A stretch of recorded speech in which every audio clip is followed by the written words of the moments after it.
नमस्कार मित्रों, आज की तारीख है 19 जुलाई 2013 और ये वीडियो है सुप्रीम कोर्ट के जजमेंट जो आया डांस बार के ऊपर, उसके ऊपर। तो मैं इस जजमेंट के खिलाफ हूँ, पर इससे दो और चीज़ें जुड़ी हुई है। मतलब वो जुड़ी हुई नहीं है पर फिर भी थोड़ा ओवरलैप हो जाता है कंसेप्चुअली। कम से कम एक है पोर्नोग्राफी और दूसरा है कॉमर्शियल सेक्स। तो इसमें कभी भी जब लॉ का कानून लॉ के बारे में बात करते हैं तो ये नहीं देखते कि ये चीज़ अच्छी है या बुरी है। क्वेश्चन वो होता ही नहीं अच्छी है या बुरी है। क्वेश्चन ये होता है कि इस चीज़ को रोकने की कोशिश की पुलिस के द्वारा, कानून के द्वारा, अदालत के द्वारा, सरकार के द्वारा, तो नुकसान बढ़ेगा या कम होगा, सोसाइटी को ओवरऑल नुकसान बढ़ेगा या कम होगा। और ये सबसे पहले देखना होता है कि जैसे ओपियम है, अफीम है, उसको रोकने की कोशिश करेंगे। क्यों? एक ज़माने में भारत में 1960 तक ओपियम हर जगह लीगल था। चाणक्य ने तो यहाँ लिखा उसने कि ओपियम पे कितना टैक्स होना चाहिए, मतलब जाहिर है ओपियम लीगल ही था। फिर हर एक आदिकाल से लेके कभी ओपियम को अच्छा नहीं कहा गया। यही कहा गया कि ओपियम लेने वाला बुरा आदमी होता है, उसका मतलब उसे ओपियम छोड़ देना चाहिए, अफीम छोड़ देना चाहिए। पर कहीं भी जो इतनी भी भारत की दंड संहिता हैं, मनुस्मृति या कोई भी हो, उसमें कहीं भी ऐसा नहीं है कि अफीम लेने वाले को या अफीम बेचने वाले को इतना दंड किया जाए। और 1960 से पहले कोई जजमेंट भी नहीं है जिसमें अफीम पीने वाले को या अफीम बेचने वाले को किसी तरह का पनिशमेंट किया हो। तो यही इसी एंगल से देखना होता है हर एक चीज़ को कि पोर्नोग्राफी या कॉमर्शियल सेक्स या डांस बार, कि इसको रोकने से की कोशिश करेंगे पुलिस और अदालत के द्वारा रोकने की कोशिश करेंगे तो नुकसान ज़्यादा होगा या सोसाइटी को बेनिफिट होगा। अब जो भी मैं प्रपोजल रख रहा हूँ यहाँ पे ओपियम के बारे में या उसमें एक कॉमन चीज़ है कि जितने भी मेरे प्रपोजल है, मेरा ये कहीं दावा नहीं है कि मुझे पीएम बनाओ और मैं ये सारे प्रपोजल रहूँगा। वो चीज़ हमने मोदी साहब के लिए छोड़ दी है। और ये भी नहीं है कि भाई हमारे पार्टी के 200, 250, 500 लोग एमपी बनेंगे और फिर ये कानून लाएंगे। जितने भी कानून लाने हैं वो टीसीपी के थ्रू ही लाने हैं, ट्रांसपेरेंट कंप्लेंट प्रोसीजर, जो कि मैंने सेक्शन 1.3 में डिस्क्राइब किए मेरी पुस्तक का। सेक्शन 1.3 मेरी पुस्तक आपको मिलेगी rahulmehta.com/301.htm पे। अब डांस बार पे मेरा स्टैंड है कि वो इलीगल होना चाहिए। और पोर्नोग्राफी पे लीगलिटी इलीगलिटी के बहस करना टाइम वेस्ट है, क्योंकि इंटरनेट है, उसको दुनिया की कोई सरकार प्रैक्टिकली नहीं रोक सकती। और मतलब डीवीडी से इतने सारे डीवीडी आ रहे हैं और पूरा का पूरा डीवीडी अब तो मोबाइल में आ जाता है। उसको कंप्रेस करके जो पूरी 2 घंटे की फिल्म है वो 400 MB में कंप्रेस होकर मोबाइल पे आ जाती है। एक मोबाइल से दूसरे मोबाइल में ब्लूटूथ से या मेमोरी स्टिक से ट्रांसफ़र कर सकते हैं, केबल से कोड से ट्रांसफ़र कर सकते हैं। तो इतने सारे डिस्ट्रीब्यूशन चैनल आ गए, इंटरनेट, ब्लूटूथ, डीवीडी और इतने सारे बिट टॉरेंट और इंटरनेट वो तो है ही।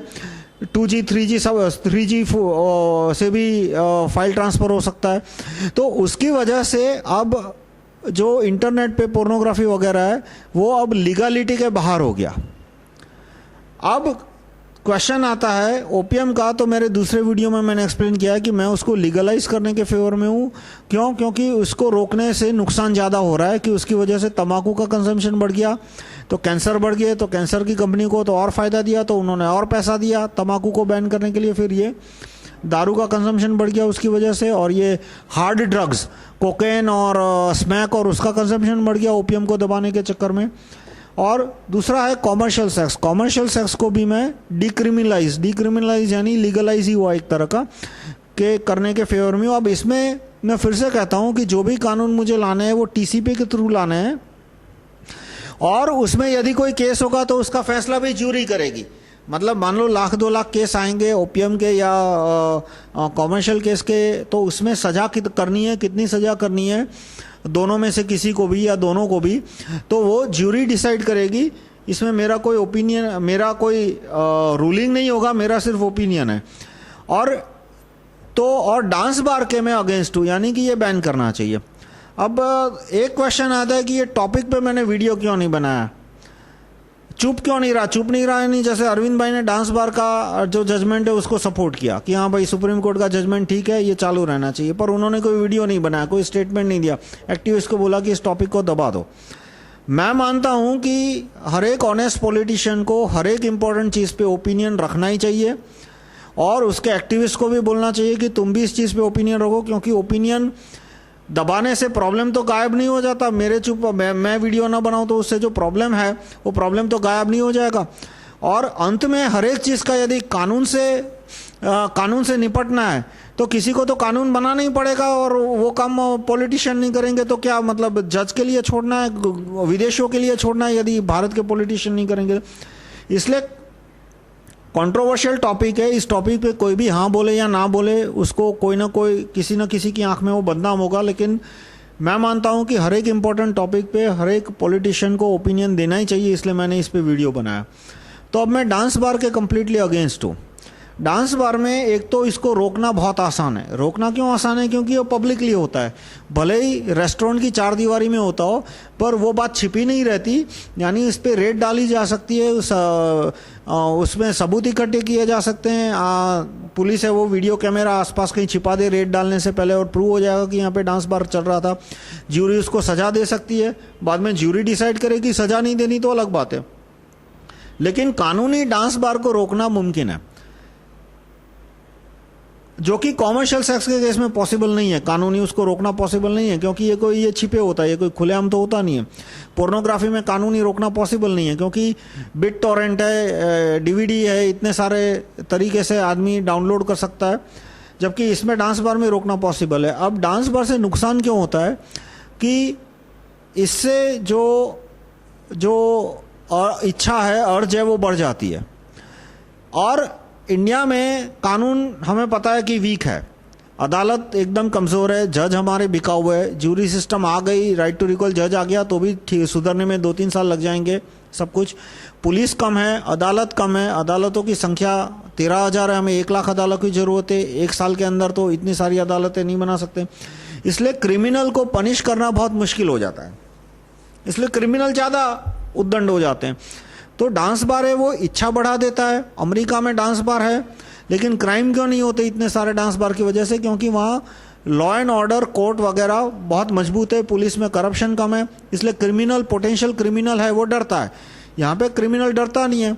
अब इच्छा बढ़ गई और इसलिए क्राइम, हर तरह के क्राइम, छेड़खानी, अपहरण वगैरह की संभावना बढ़ जाएगी। दूसरा कि इसकी ये ओपनली होता है डांस बार, उसकी वजह से कॉम्पिटिटिवनेस आ जाती है, महिला में भी और पुरुष में भी। महिला में कंपटीशन आ जाती है कि ज़्यादा से ज़्यादा दिखावा करे, क्योंकि वहाँ पे 10, 15, 20 महिलाएं होती है तो उनमें ऑटोमेटिकली एक तरह का कंपटीशन हो गया, तो ज़्यादा से ज़्यादा एग्रेसिव होगा।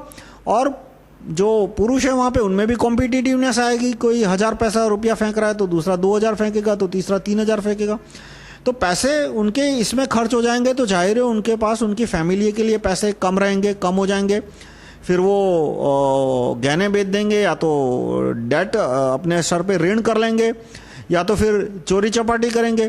तो जहाँ जहाँ डांस बार थे वो बंद कराए, उसका रीज़न यही था कि जहाँ जहाँ डांस बार थे वहाँ पे यूथ में क्राइम रेट बढ़ गया था, और इसीलिए डांस क्लब, डांस बार है वो बंद कराने के लिए बड़े पैमाने पे वहाँ पे जन आंदोलन हुए, और महाराष्ट्र सरकार को डांस बार बंद करने पड़े। महाराष्ट्र सरकार का हर एक एमएलए, बीजेपी का हो या शिवसेना या कांग्रेस का, वो डांस बार में पार्टनर था और वो डांस बार चालू रखना चाहता था, लेकिन फिर भी डांस बार सरकार को बंद करने पड़े, क्योंकि लोगों का बहुत दबाव था। और लोगों का दबाव इसीलिए था क्योंकि डांस बार की वजह से क्राइम रेट बढ़ रहा था।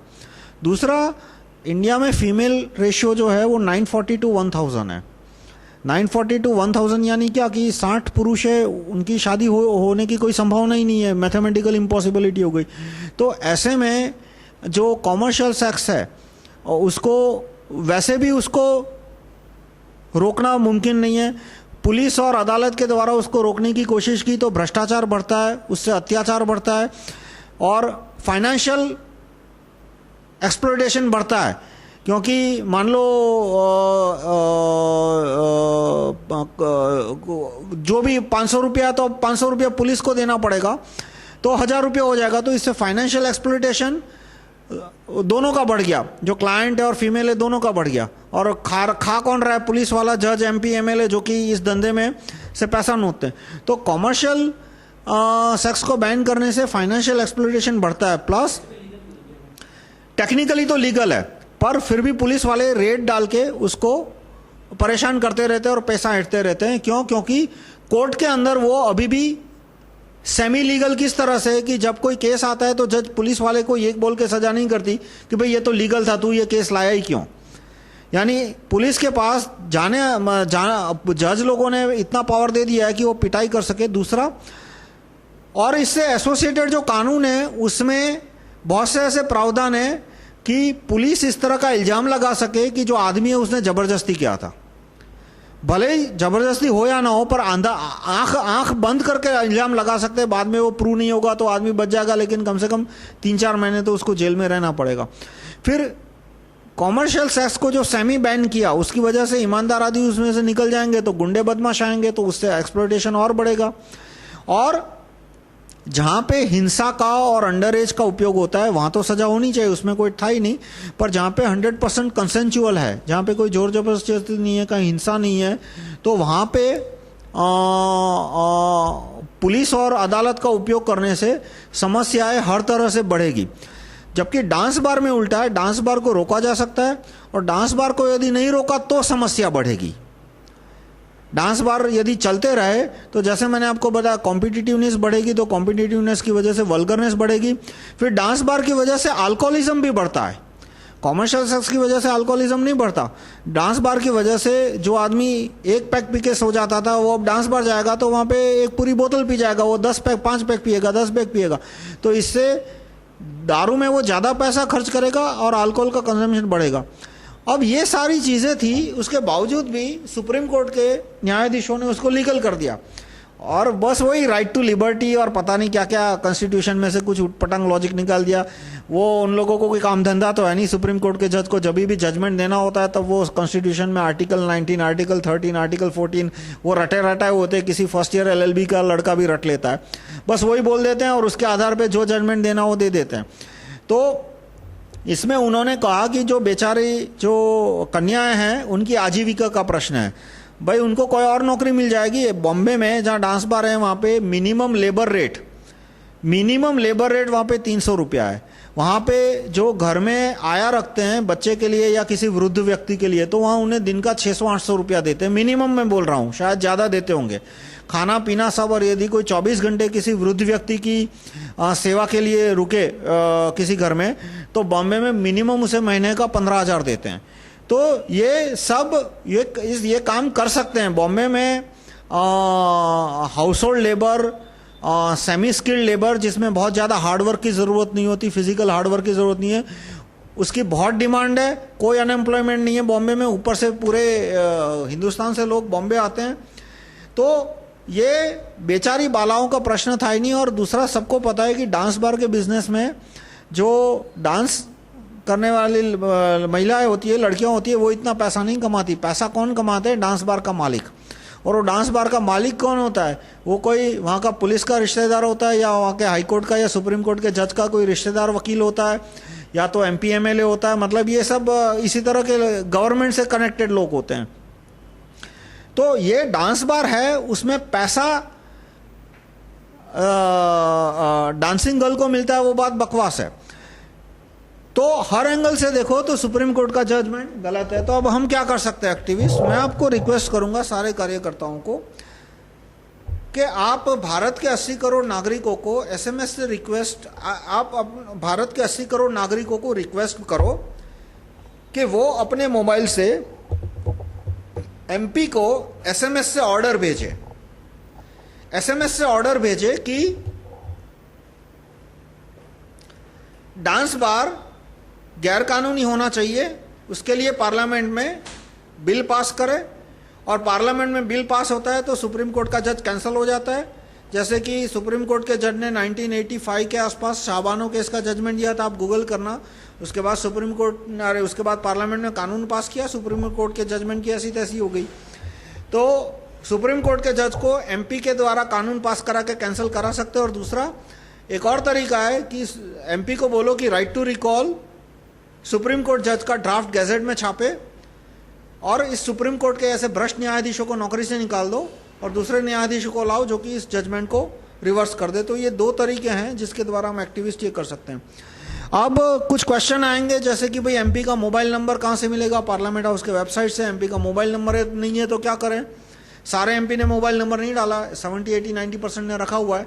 तो आप किसी बाजू के एमपी को एसएमएस से ऑर्डर भेजो और उसमें लिखो कि मैं आपको रिक्वेस्ट करता हूं कि ये ऑर्डर आप अपनी पार्टी के फला फला एमपी को फॉरवर्ड कर दो। जैसे कि अडवाणी ने अपना मोबाइल नंबर पार्लियामेंट हाउस के वेबसाइट पे नहीं डाला, तो अडवाणी की पार्टी बीजेपी के एक दूसरे एमपी है, बाजू की कंस्टिट्यूएंसी के है, हरिन पाठक।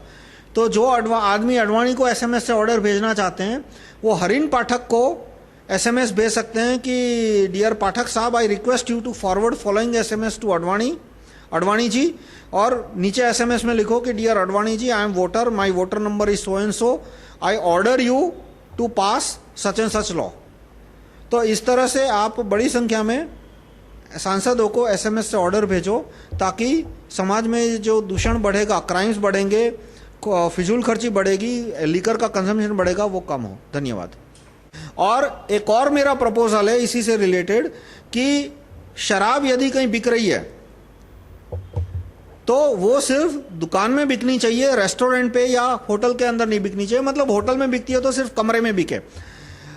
यानी आदमी शराब जहां पे लीगल है वहां आदमी दुकान से शराब लेके सीधा घर जाए, या तो वो भी बंद करा के सीधा होम डिलीवरी रखना चाहिए ताकि दुकान पे भी ना बिके। और कहीं भी पब्लिक प्लेस पे, यानी कि बार में या रेस्टोरेंट में या क्लब में शराब पे बैन होना चाहिए। तो इससे शराब का कंजम्पशन घटेगा और चोरी भी कम होगी, क्योंकि आदमी शराब पी के जब घर जा रहा होता है तब मारपीट के या हर तरह के क्राइम की संभावना बढ़ जाती है। यदि वो घर में शराब पी रहा है तो घर में शराब पी के सो जाएगा, तो इससे आसपास के सोसाइटी को न्यूसेंस क्राइम का प्रॉब्लम कम हो जाएगा। तो ये भी आप अपने एमपी को, एमएलए को एसएमएस से ऑर्डर भेजें कि इस तरह का कानून वो पार्लियामेंट में रखे। धन्यवाद।